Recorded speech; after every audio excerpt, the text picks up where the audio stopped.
Hello everyone, Dan Lucas with Credo here. Thanks for joining me on this video from the 50 States in 50 Days series. And today we're on day 47. So today we're going to do the 47th state admitted to the Union, and that would be New Mexico. New Mexico was admitted on January 6, 1912. So that was about 16 years after Utah, so pretty big break there.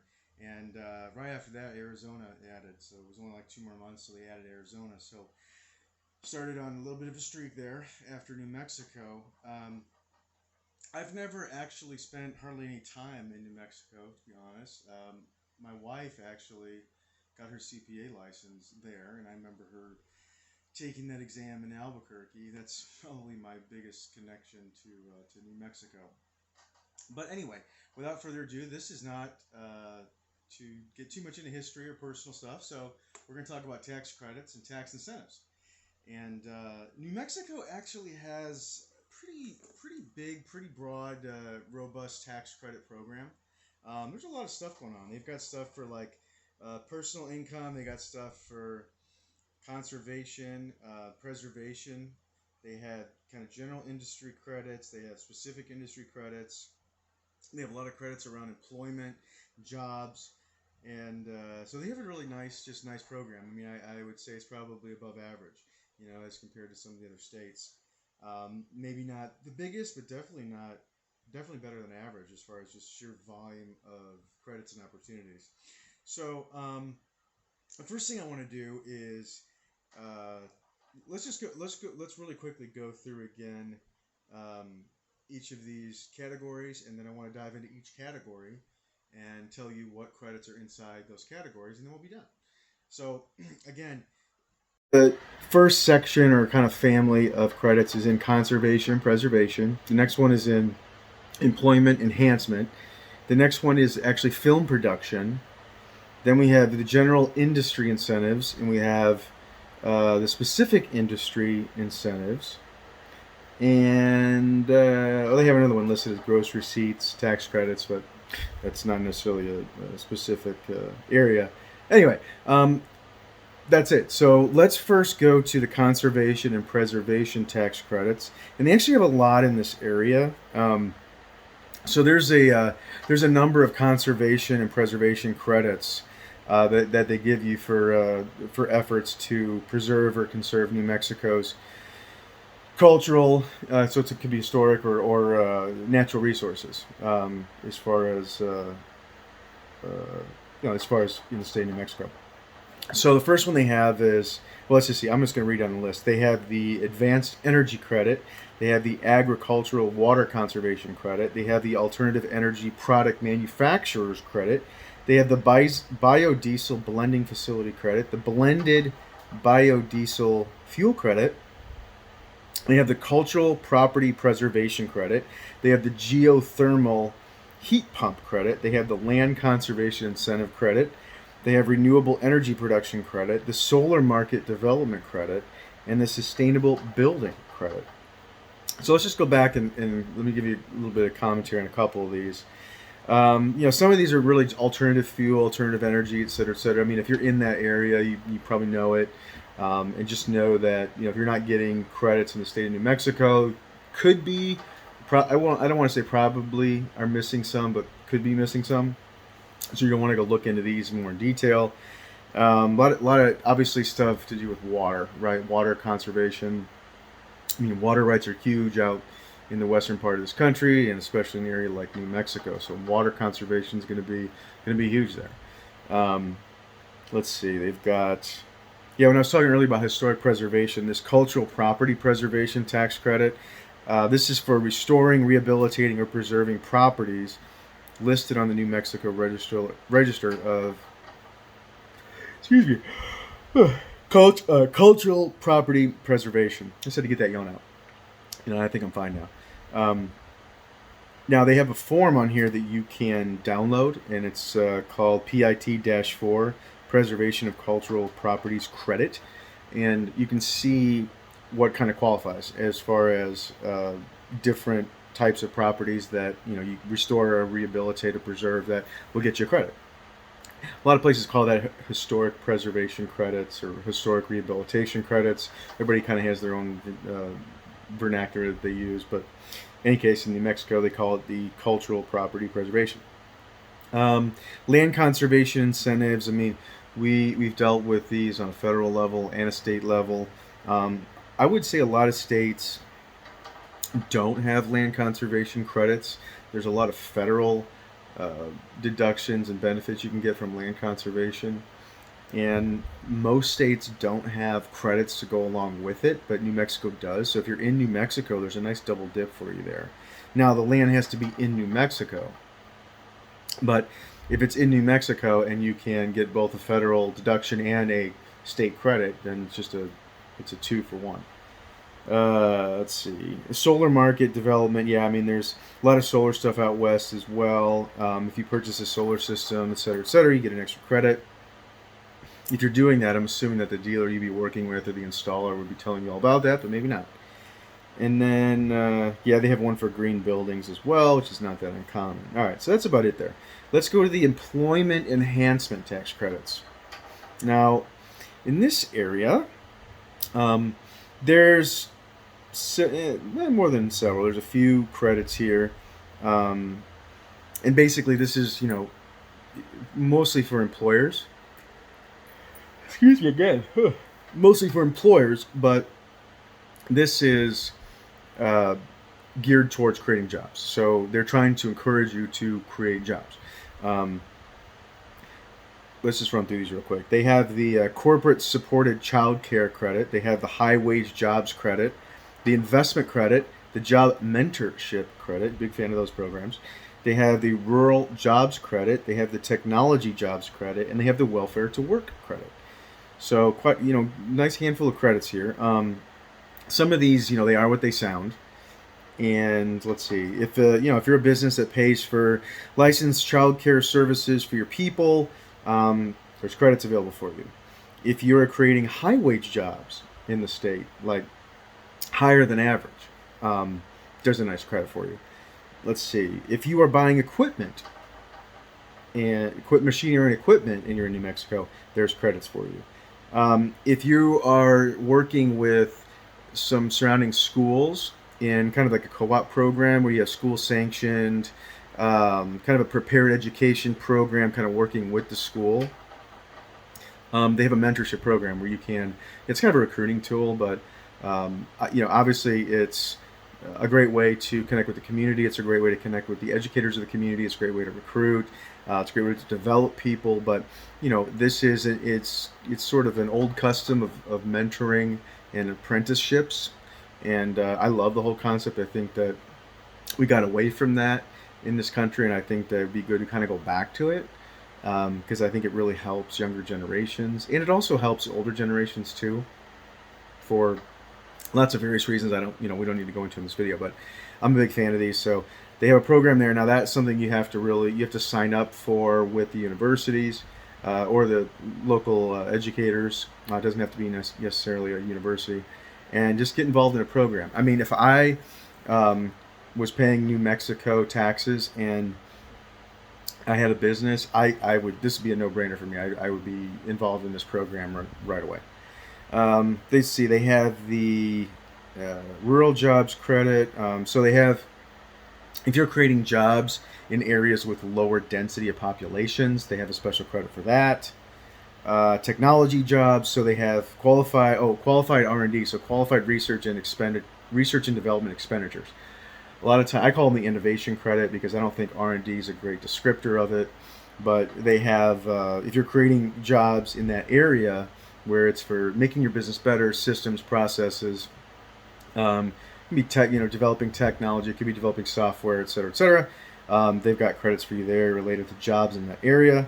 And then let's see, they've got the welfare to work program, which that's not really going to affect many people, but suffice to say, they do have a nice broad range of credits for creating jobs in the state. So if you are creating jobs in the state, look at these credits because you might qualify for one of these. All right, now let's look at the film production tax credit. Film tax credits, film production credits, not unusual.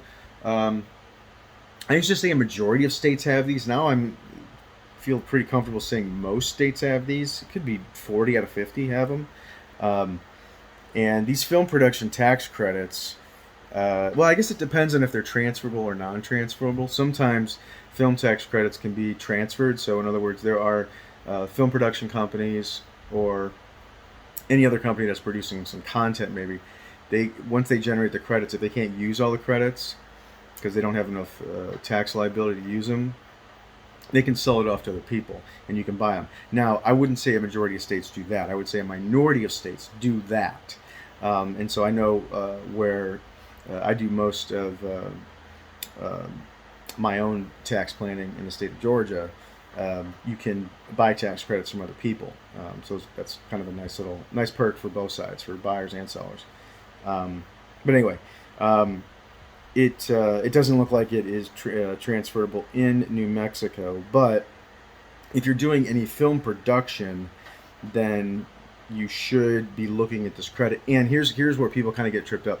It's not like you have to be doing some big Hollywood movie. Okay, it could be that you're doing content for, internal training. It could be you're doing content for advertising. It could be 3, 4, 5 minute video shoot. Everything that goes into that could be equipment, could be consultants, could be an outside agency. It could be your own time, your own wages.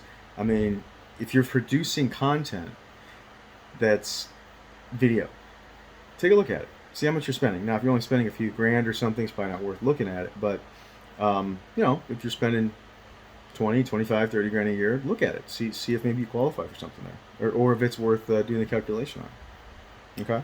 All right. Now I want to go to the general industry incentive tax credits in New Mexico. And there's just a few here. These are, and when they mean general industry, it just means that they have credits that are just, they're broad, meaning they cover every industry because they're trying to facilitate or subsidize a certain activity in all business in the state. Okay, that's what that means. They have the business facility rehabilitation credit, the electric card reading equipment credit, the high wage jobs credit, the intergovernmental business credit, and the investment credit. And it looks like a couple of these are overlap from employment enhancement tax credits, but business facility rehabilitation, it says for restoration, renovation, or rehabilitation of qualified business facility in an enterprise zone. Okay, so enterprise zones are geographic areas that federally they have these, at least now they do, and a lot of states have these too, where they take certain areas where they're really trying to build, well, they're trying to take things from poverty to prosperity, right? And so they are encouraging investment in these areas, and they're going to subsidize this to get people to actually invest in these areas. Otherwise, people just take their money to areas that they feel are kind of like the best, the up and coming, the gold standards, and these other places get, they get left behind, quite frankly, and they just don't get the kind of investment that they need. So these are awesome programs, totally in support of them. Now let's see. So they have maps in the state. You can look at the maps they have for enterprise zones and see what areas of the state that these, that are in these zones that qualify for this. Electronic card reading equipment, that's pretty self-explanatory. High wage jobs we already talked about. Intergovernmental business, engage in growing, processing, or manufacturing, and incur taxes by a New Mexico Indian nation, tribe, or pueblo on income from new business activity on Indian lands. So I don't know a lot about this area. I mean, I'm sure if you're out west and maybe if you're in like Oklahoma, Texas, New Mexico, those kind of areas, you might know a little bit more about the Native American lands out there and what that looks like geographically. I don't know much about that. But that's what this is it's saying that if you're doing anything on these lands, they have subsidies here, and they're going to do that in the form of tax credits. Okay, and then the investment credit we already talked about, which is purchasing equipment that you're using for new manufacturing operation or expanding your current manufacturing operation. Okay, all right, let's go to specific industry incentive tax credits, and again, this is the area where they have the specific industry credits, not just general credits. So again, here they talk about advanced energy credit, affordable housing credit, biodiesel credit, the laboratory partnership with small business credit, and then unpaid doctor services credit. Advanced energy, we already talked about that in another section. You have to download a form and create a claim. You don't have to do it in advance, which is nice. But that's, let's see, if you have an interest in a power generating facility, I mean, this is going to apply to a lot of people that have like partnership interests in a power generating facility. That's kind of an alternative energy or a cleaner energy type thing. Let's see, affordable housing. For those who invest in affordable housing projects for residences approved by the New Mexico Mortgage Finance Authority and located in a county of fewer than 100,000 persons. So that's going to be quite a few counties. So if you're investing in these housing projects, now these things are really nice. I mean, you can, they're not necessarily a lot of bells and whistles, and they don't look, really quote unquote, people call them sexy investments, but they have nice cash flows. A lot of times, the rent is subsidized partially by the government, whether it be state or federal. So you're going to get paid. And because of the credits and stuff, they take the ROI up, right? So a lot of times people do better in these than they would some fancy place, okay? So it's something to look at. I'm not giving investment advice, but definitely something to look at, and especially looking at how generous the tax credits can be in this area can really up your ROI. So if you've never looked in this area and you like investing in real estate, especially on a passive basis, I encourage you to take a look at this. Let's see, the laboratory partnership or laboratory, never quite sure. It's kind of like tomato, I'm not sure how to pronounce that. I say laboratory. Anyway, laboratory partnership with small business. Here it says for a national laboratory which offers assistance to individual small businesses in New Mexico and incurs expenses for doing so. So I don't know a ton about what would qualify for that, but if you are in a business that might qualify for that, I am guessing that it would bend your ear, so take a look at this one. And then the unpaid doctor services, this says for a licensed medical doctor or osteopathic physician having unpaid bills for medical services performed while on call at a hospital. So if you're on call, you don't get paid, they're going to help you with some credits, okay? So I bet that's one people miss a lot. Again, so those are the specific industry credits. All right, let's look at the personal income tax credits. So, let's see, these. Oh, and these are, okay, so these are refundable tax credits, okay?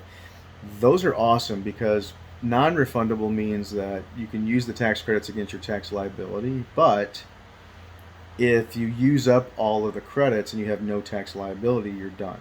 Well, refundable credits go beyond that. So, in other words, if you have $1,000 tax liability and $1,500 of credits, of course, you knock out the whole liability, but you still have $500 left of credit. They're going to send you a check for that $500. Okay, that means that's what refundable means. So it says, let's see, you may qualify for one or more credits if you were a resident of New Mexico during the tax year, physically present in New Mexico at least 6 months, not eligible to be claimed as a dependent of another taxpayer, and not an inmate of a public institution. And I'm pretty sure if you're watching this video, you're not an inmate. I could be wrong. Let's see. The two credits that they talk about underneath this are, let's see, the angel investment tax credit. So that usually bends the ear of a lot of entrepreneurs and especially younger investors. So if you make an investment in a high technology or manufacturing business, you're eligible for tax credit, okay, in the state of New Mexico. The other one is the rural healthcare practitioner tax credit. Again, you can see that as part of public policy, they're trying to make sure that they're not running physicians and people in the medical practice industry out of the state, right? So they're trying to encourage to make sure that these people are compensated appropriately. If you provide healthcare services in a rural healthcare underserved area, you can get specific tax credits for doing so. Let's see what else they have. They have a working families tax credit, a special needs adopted child tax credit, approved film production tax credit, and we've talked about that before. They have one other section here that's called the gross receipts tax credit. And let's look at that really quick. Um, okay, let me just read down some of these that we have. They have some overlap here, some ones that we've already talked about in the video. I'm just going to run down some of these. Of course, you get a credit for tax paid in another state. If you so on your gross receipts tax liability in the business, if you're doing a construction project and you're buying materials or services, there are credits available for that on the gross receipts tax liability.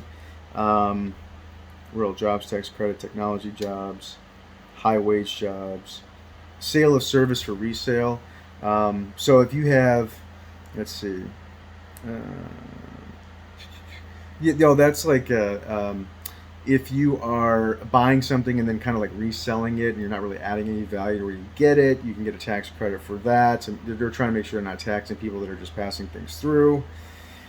Let's see. They do have a hospital credit, which is claimed by hospitals that are licensed by the New Mexico Department of Health, and that's not just a doctor; it's a hospital. Okay, and that's against gross receipts tax, and it's phased in over a 4-year period. All right.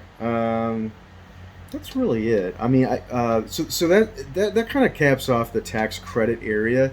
Now, I'd be remiss if I didn't talk a little bit about some of the other benefits that they have for small business in New Mexico. These are not necessarily tax credit incentives, but they kind of serve the same purpose and work the same way. They have something in New Mexico that's like a finance department that is inside the economic development department, and they have some great programs here. I mean, they have one program called Fundit, Fundit. That's pretty catchy. And this is basically it's an organization that helps different communities in New Mexico access financing, okay, from different entities. And it's almost like they're almost like a broker where they act for you, and they'll look at all kinds of different local and state programs that you might be able to get financing from. So in New Mexico, they have different programs that are on the books, but a lot of them are, they're nichey, they're hard to find, they're hard to understand, and so they realized, I'm just inferring that they realized that they needed somebody to help people to navigate all this. Okay, so this Fundit program is pretty neat, where you can kind of go and get some help as to how to navigate all the different programs that you might be eligible for, whether it be loans, whether it be grants, whether it be exemptions from certain taxes. Okay, so this is a big deal. If I was doing projects in New Mexico, I would definitely be looking at this. Okay, and there's a lot of different. Let's see, they have 1, 2, 3, 4, 5, 6, 7, 8, and about 11, 12 different departments represented in this program that people can help you navigate through. Okay, otherwise, trying to do it yourself would be really difficult. Let's see, they have that's one. Let me see. There's another. Maybe last one I want to talk about is this thing called the LEDA overview, which is the Local Economic Development Act, and it's LEDA, and this is our grant program, grant system, okay, and it's to help expanding businesses or businesses relocating to New Mexico that are qualified entities. So you got to do some homework to figure out what the qualified entities are and what that means. And they're just trying to stimulate economic development, public benefit of these businesses, prosperity, of course, that they're adding, and jobs and creating jobs, right? And they're trying to create, they're looking for projects that have, let's see, significant community impact and support, rural and undeserved, they're in rural and undeserved areas of New Mexico. They will create increased wages and new jobs. They will have significant new capital investment, and they can have environmentally sustainable outcomes. So let's look at it. They do describe a qualifying entity here, so let's just look at it real quick. So a qualifying entity is a corporation, LLC, limited liability company, partnership, joint venture, syndicate, association, or other person that is one or a combination of two or more of the following: an industry for the manufacturing, processing, or assembling of agricultural or manufactured products. 2, a commercial enterprise for storing, warehousing, distributing, or selling products of agriculture, mining, or having been manufactured. Or 3, again, remember you need 2 out of the 3, an economic base employer, which means you're an employer who is deemed eligible for in-plant training assistance by the Economic Development Department's Job Training Incentive Program. Okay, they have some entities in here specifically not qualifying. Looks like in here a lot of utility companies. I would say any utility company based on this. And anything that's not primarily engaged in the sale of goods or commodities. Goods is a broad range, but it obviously it's not services, right? Yeah, so that's it. They have a lot of these states have a very nice Department of Economic Development or Departments of Economic Development where they'll help you navigate a lot of this stuff. So we're sitting here talking about the tax credits, tax incentives, and whatnot. And that's great. And obviously, having the knowledge of that's going to really help you. Most people miss these credits, especially on the state level. That's why I like to do these videos, so people can have these pleasant surprises that they have some found money that they didn't realize.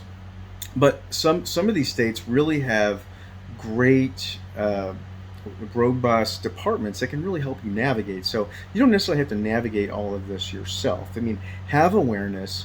Understand where you might be able to get grants, where you might be able to get exemptions from taxes, where you might be able to get tax credits, and make that list and get those all down, and then prepare yourself and call and talk to some of these people in the Economic Development Department. We definitely would talk to Fundit. We definitely talk to someone in LEDA and find out, hey, I think I can qualify for all these, et cetera, et cetera. And they can kind of guide you in the right direction. Or you can talk to a tax professional like myself. And that being said, if you have any questions about anything we talked about today, or comments, or anything you can add to the wisdom of the crowd here on this video, for anybody that's on this and reading it and making comments, please join. Please, if we turn any video we turn into a community where people are sharing information, is great. So I'm all for that. If you send us specific questions, we're happy to look those up for you. Be me or someone on my team here at Credo. Again, we're at credofinance.com. Try to get a hold of us. Their phone number should be on there, emails on there, or just put a comment in the video, and we can help look up specific things for you on a case-by-case basis.